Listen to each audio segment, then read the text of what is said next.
right, let's talk about tomatoes again today in Tomato Talk, but today we're going to talk about pruning. Specifically pruning your indeterminate tomato plants. Why is it important? Why should you do it? What are the benefits? So if you're new to gardening and you don't know the answers to those questions, sit back, relax, grab something to write with. This is gonna be a quick video, y'all. I'm gonna keep it straight and to the point. But let's talk about pruning your indeterminate tomatoes.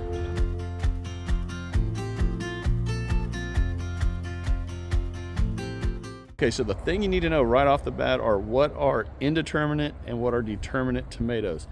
To answer that question, watch this video right here. I went over this in that video. It's going to tell you everything you need to know. So let's focus on indeterminate tomato plants, because your determinate tomato plants you can just leave alone. You don't need to prune them.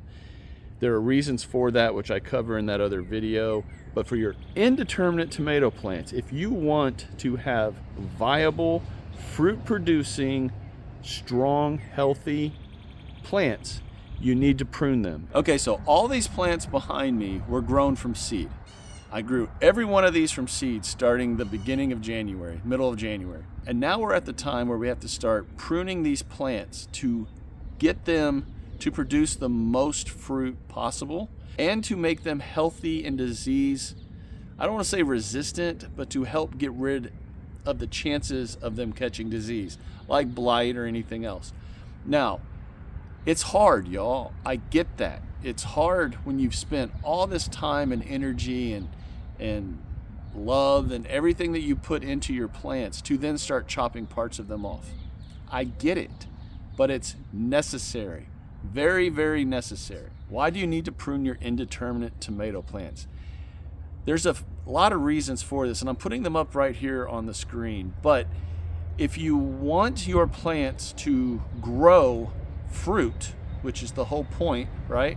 Growing tomatoes, then you need to get rid of the excess growth on the plant that it doesn't need. That's actually taking energy from producing your tomatoes and putting them into producing side shoots, which are suckers, or leaves, extra leaves that the plant doesn't need. The first 2 feet of that plant at the top is basically all the leaves and growing point and everything that it needs. Everything below that you can get rid of, except for the fruiting branches. Those are the branches that have the flowers on them that produce the tomatoes. Those you leave. Everything else below that, all the extra leaves and limbs and all the other stuff down, get rid of them. I call this a hard prune because it's hard to do, and it's a little aggressive, but your plants will be healthier, more viable, and produce more fruit. So as you see I'm doing here, I'm starting to take off all the extra limbs from below the top foot of these plants because they're small right now. But you will do this continuously throughout the entire life of your plants. And indeterminate plants will last until the freeze kills them, or you pull those plants out. They will just keep growing and growing and growing. That's why they're indeterminate. Their sizes are indeterminate. They'll just grow and grow and produce fruit if you prune your plants. Now, any limbs that are touching the ground, get rid of them. Immediately get rid of them. That is how a lot of diseases get introduced into the plant, is from watering. Diseases that are on the soil, when you water, they'll bounce up onto those leaves, and the next thing you know, you've got diseases on your plants, blight and every other thing. As you can see between these two pictures here, before and after, the difference in the amount of air that can now flow through the bottom parts of those plants, along with allowing a good amount of light to get down into the plants and in between the plants. All the airflow helps the health of those plants. You also want to remove all the suckers off these plants. You do not need anything taking the growing energy away from your plants, especially suckers. You don't need them. You don't need them at all. And again, it's hard to cut certain things off of your plants, especially when they look healthy, but it's incredibly important. And I'm beating this horse to death because you have to get rid of all the extra growth on your plants and make them super, super healthy. Okay, so all the clips I've been showing here, I actually filmed 4 or 5 days ago. And I want to show you the difference from when I filmed those clips to today.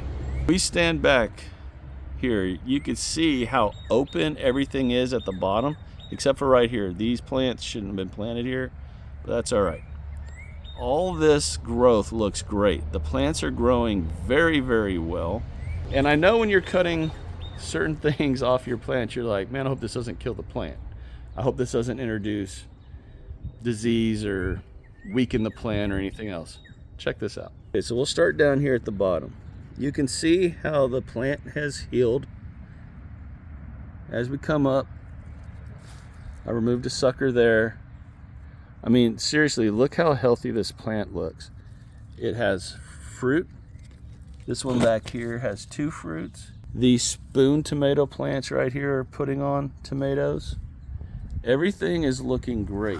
The underneath down here is wide open to let air flow down through.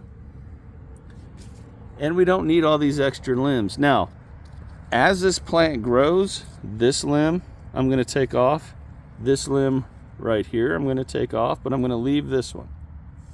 I will remove this one and this one, but leave this one. But this whole top part right here is where you want to leave to allow the plant to continue growing. Okay, so that is the video, y'all. This is, again, quick, fast, and to the point. You need to remove the things from the plant that it doesn't need. It doesn't need tons and tons of leafing branches. It needs the top 1 to 2 feet, especially as it continues to grow, leaves and all that at the top.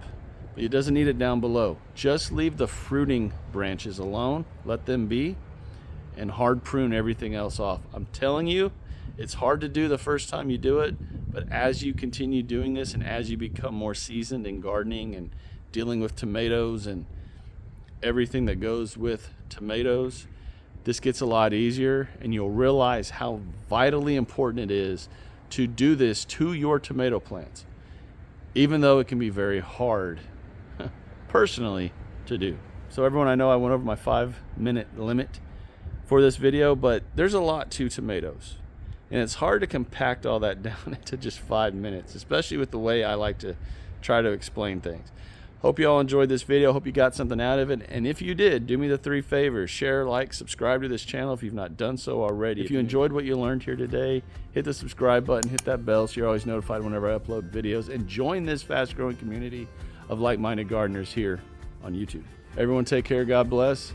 Learn, learn, learn. Do everything you can to make your tomato game better and make your plants the healthiest versions, the most fruit producing versions of themselves that they can be.